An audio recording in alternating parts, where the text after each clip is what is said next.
Hello everyone, नमस्कार मेरे प्यारे दोस्तों।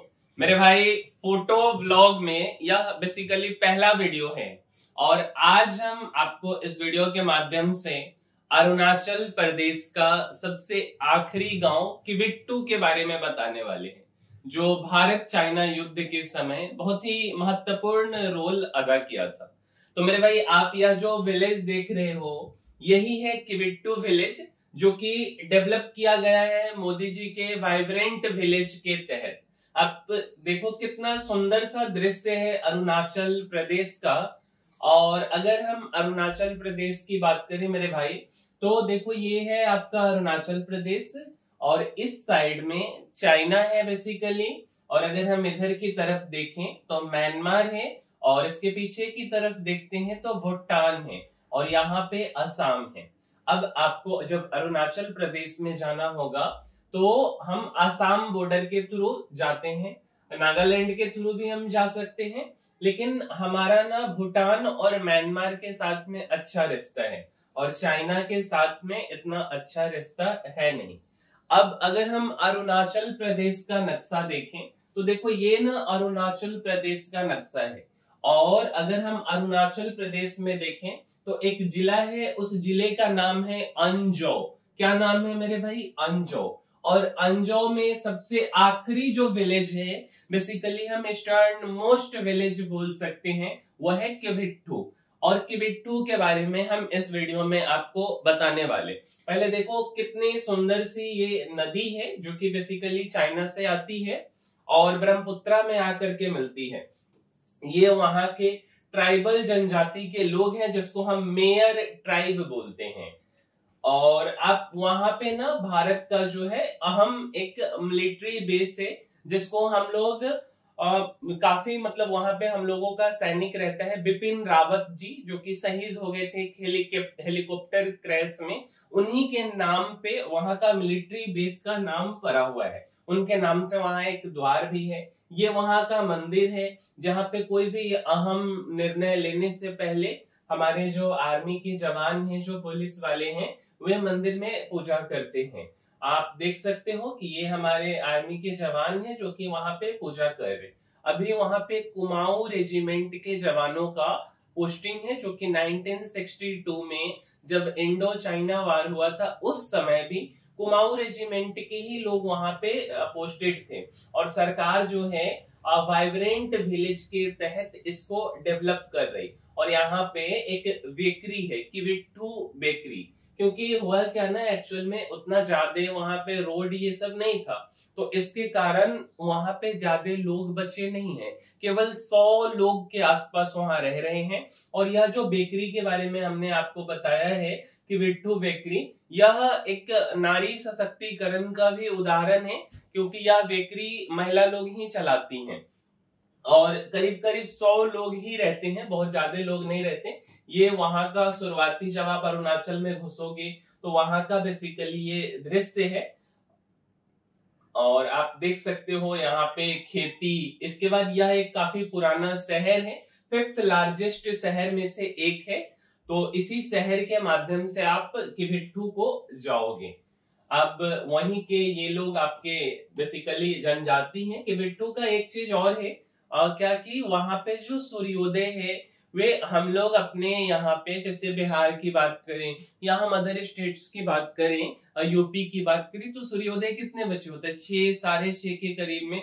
बट किबिट्टू में 4, 4:30 के करीब में सूर्योदय हो जाता है। मीन्स जब आप गहरी नींद में सोए रहते हो तब वहां पे सूर्योदय हो जाता है। मीन्स 6-7 बजे वहां का जो धूप होता है वे अपने यहाँ का 11-12 बजे का सनराइज बोल सकते हो, इतना कड़ा धूप होता है। तो उत्तर दिशा में अगर हम बोले जो अरुणाचल प्रदेश है, तो ये अगर हम मैप में देखें तो ऐसे होता है नॉर्थ, साउथ, ईस्ट और वेस्ट।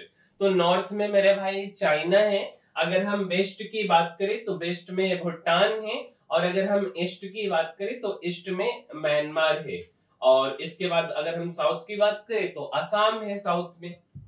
अब जब आप ये वहां के छोटे छोटे बच्चे, वहां के लोग हैं, ये हमारे सैनिक ना वहां पे प्रैक्टिस कर रहे। और ये इतना सुंदर सा पहाड़ी आप देख सकते हो। अब देखो, जब आप वहां पे जाओगे ना, तो ऐसा नहीं है कि आप डायरेक्ट वहां पे चले जाओगे, ठीक है। आपको ना एक इनर लाइन परमिट मिलता है। जैसे ही हम असम से अरुणाचल की तरफ जाते हैं तो एक बॉर्डर बना हुआ है, हम आपको बताते हैं। वहां पे एक फॉर्म फिलअप करना होता है और उस फॉर्म को फिलअप करने के बाद ही आप जा सकते हो। यह एक एग्रीमेंट है और उसको हम लोग बेसिकली बोलते हैं इनर लाइन परमिट बोलते हैं। ये वहां के जवान हैं जो कि प्रैक्टिस कर रहे, और मुख्य रूप से वहां के जो जवान हैं, हमारे जो आर्मी के जवान हैं, उन्हें ना गोली बंदूक से ज्यादा भी वहां पे बेसिकली चाकू से, उसके बाद जो छुरा होता है, तलवार होता है, इन सब चीजों से प्रैक्टिस करना सिखाया जाता है। क्योंकि भारत और चाइना के बीच में एक एग्रीमेंट हुआ कि जो वो किबिट्टू विलेज है, तो वहां से जो चाइना बॉर्डर है ना, वो काफी पास में है। कहीं पे 7 किलोमीटर बोला जाता है, कहीं से 15 किलोमीटर। तो बेसिकली वहां पे ना दो, मतलब जो लाइन ऑफ कंट्रोल है, लाइन ऑफ एक्चुअल कंट्रोल, वहां से 2 किलोमीटर के रेंज में ना गन का यूज नहीं हो सकता है। तो दोनों देश इस बात को जो है, मतलब एक तरह से डिसिप्लिन के साथ फॉलो करते हैं। तो इसके कारण अगर किसी कारणवश हमला हो जाता है हमारे दुश्मन देशों से, तो उस समय सैनिक जो है अपने हाथों से जो है वार कर सके, इसलिए उनको उस तरीके से ट्रेनिंग दिया जाता है। अब आप देखोगे कि ये बेसिकली बॉर्डर है। आप भी जब जाओगे ना, तो इसी बॉर्डर के थ्रू ये आसाम यहाँ पे खत्म होता है और अरुणाचल प्रदेश इस बॉर्डर के बाद शुरू होता है। और जैसे ही आप आगे जाओगे तो यह फॉर्म आपको भरना पड़ेगा। इस फॉर्म का नाम है इनर लाइन परमिट, और यहाँ पे एक बोर्ड भी लगा हुआ है इनर लाइन परमिट का। इसके बाद आप अरुणाचल में एंटर कर जाओगे। वहां पे बौद्ध का काफी फेमस मंदिर भी है, ये मंदिर का फोटो है।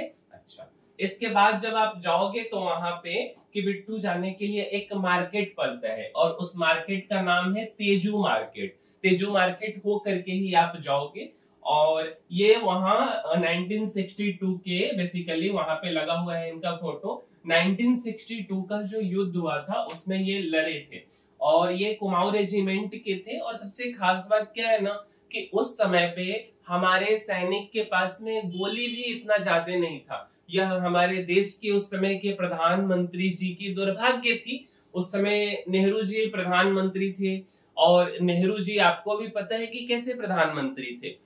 सोचिए ना कि नेहरू जी जब इंडो चाइना वार हो रहा था, तो हमेशा यह कोशिश कर रहे थे कि हम इस युद्ध को टाल दें। इवन आप सोचो कि नेहरू जी ये नेपाल में जा करके और युद्ध की घोषणा करते हैं कि हाँ, हमने अपने सैनिक को आदेश दे दिया है कि भाई चाइना के सैनिक को जो है कि यहाँ से खदेड़ दो। मतलब वो कोशिश में थे कि कैसे भी करके युद्ध को टाल दिया जाए। अब इसके पीछे हर लोगों का अपना अपना मानना है। मानना क्या है कि 1962 में हमारे पास बहुत ज्यादा हम संपन्न नहीं थे, गोली की भी कमी थी, क्योंकि जस्ट हम लोग 1947 में आजाद हुए थे। और दूसरा बात क्या था कि हमारे सैनिक -40 डिग्री सेल्सियस में, वहां पे जो टेम्परेचर है वो काफी कम है। तो इस टेम्परेचर में लड़ने के लिए जूता तक इवन नहीं था, कपड़े वाले जूते पहन के लड़ना होता था, गोली भी नहीं है। तो हमारे यहाँ से सेना का सहयोग नहीं हुआ। साथ साथ में हमारे प्रधानमंत्री जी युद्ध को टालने के चक्कर में न जल सेना को आदेश दिए, न ही वायु सेना को आदेश दिए। इसका हम किसी अगले वीडियो में आपको बताएंगे कि कैसे वार हुआ था।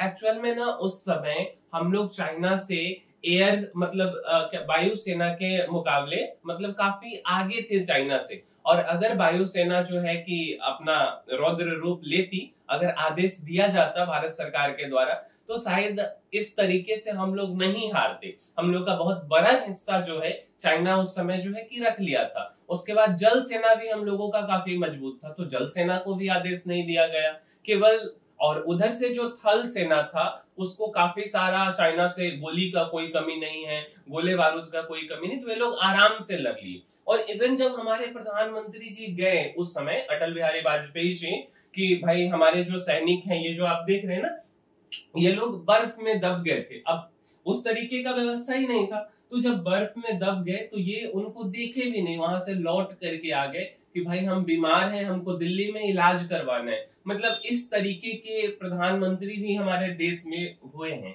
आप समझिए आगे। आप देख सकते हैं ना कि ये जो हमारे सैनिक हैं ये प्रैक्टिस कर रहे पूरा, एक तरह से जिनको हम गोरखा कमांडो बोलते हैं, पूरा मतलब अपने मुंह को रंगा हुआ है। और उसके बाद ये लोग ना छुरी टाइप का कुछ एक इंस्ट्रूमेंट होता है उससे प्रयास करते, इवन एक साथ 4-4, 5-5 लोगों का को ये मार सकते।